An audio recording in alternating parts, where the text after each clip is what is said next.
Olá, queridos, tudo bem com vocês? Espero que sim. Dando continuidade aos estudos da lição da Escola Sabatina, nesta segunda, 22 de julho, o tema da lição é a interpretação de Jesus. Ontem nós vimos um pouco sobre a parábola do semeador. Esta semana nós estamos estudando sobre parábolas, o que elas significam, por que Jesus utilizou parábolas e qual era a intenção de Jesus ao utilizá-las. Aqui nós vamos ver um pouco sobre a explicação da parábola do semeador, que nós vimos ontem no domingo.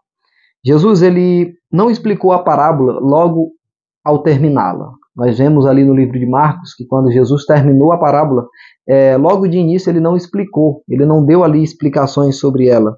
Ele falou a uma multidão e mais tarde com um grupo menor e explicou o que a parábola significa.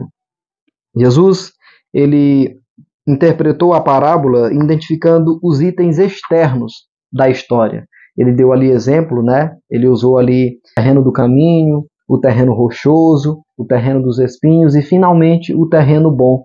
E ele explicou ali o que cada terreno significava. Tanto o terreno dos espinhos, rochoso, o terreno bom e o terreno do caminho. Jesus ele identificou a semente como a palavra pregada por ele mesmo. E Tiago, no capítulo 1, versículo 21, diz o seguinte: deixando toda impureza e acúmulo de maldade, acolham com mansidão a palavra implantada em vocês, a qual é poderosa para salvá-los. Os diferentes solos representam os diferentes ouvintes. A parábola do semeador ela nos mostra pelo menos 4 diferentes atitudes de pessoas diante da palavra de Deus. Nós vimos isso ontem, na lição de domingo. Mas a recepção é diferente em cada uma.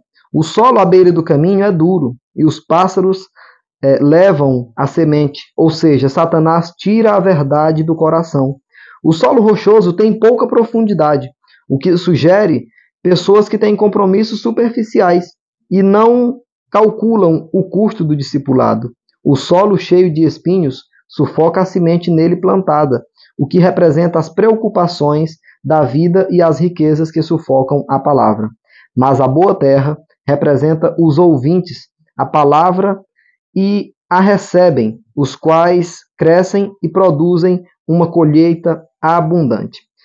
As explicações ao longo dessas parábolas as explicações que se referem ao solo rochoso e ao solo com os espinhos, elas são as mais longas, E ao descrever os ouvintes ligados ao solo rochoso, Jesus ele apresenta ali elementos em contraste com a pessoa que se emociona facilmente, que aceita a palavra de Deus ali quando escuta, só que essa pessoa ela não consegue firmar as suas raízes na palavra de Deus. E logo essa pessoa, no primeiro obstáculo, ela se revolta. O que representa, pela parábola, que a semente morre por não ter raízes. O terreno dos espinhos, muito pelo contrário, as pessoas elas não abandonam Jesus pelos momentos ruins, mas pelos momentos muito bons nos quais elas estão inseridas. Porém, são momentos externos que não estão ligados com o reino de Deus. As pessoas que são representadas pelo terreno dos espinhos são pessoas que deixam os cuidados do dia a dia, os afazeres, as amizades, as riquezas, o trabalho, sufocarem a palavra de Deus. Essa pessoa, na maioria dos casos, ela se encontra tão ocupada, e em alguns casos, não todos, essas pessoas elas estão tão felizes que acabam se esquecendo da palavra de Deus, do reino de Deus. Então, essas pessoas são representadas pelos terrenos dos espinhos. Então, Satanás ele faz com que todos esses afazeres, todas essas atividades seculares acabem sufocando a palavra de Deus. E essa planta não tem como crescer, não tem como florescer, e nem tampouco ela não tem como dar frutos. Algumas características da beira do caminho, do solo rochoso ou do solo coberto de espinhos, faz parte da sua experiência? Isso acontece de forma mais sutil do que imaginamos. O que você pode fazer para mudar essa realidade, caso seja necessário? Então, a parábola do semeador é uma parábola que mais se encaixa na vida do cristão? Em qual desses caminhos você se identifica? Reflita. Será se o seu terreno é o terreno do caminho, é o terreno rochoso, o terreno dos espinhos, ou é o terreno fértil, o terreno bom, onde a palavra de Deus é lançada e ali ela cresce e produz frutos?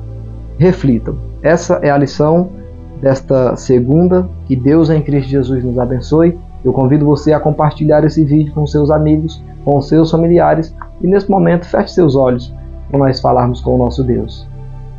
Santo Deus, eterno Pai, Senhor, muito obrigado pelos momentos que passamos aqui. Abençoa cada ouvinte, cada leitor, que possamos juntos entender a Tua palavra, em nome de Jesus. Amém.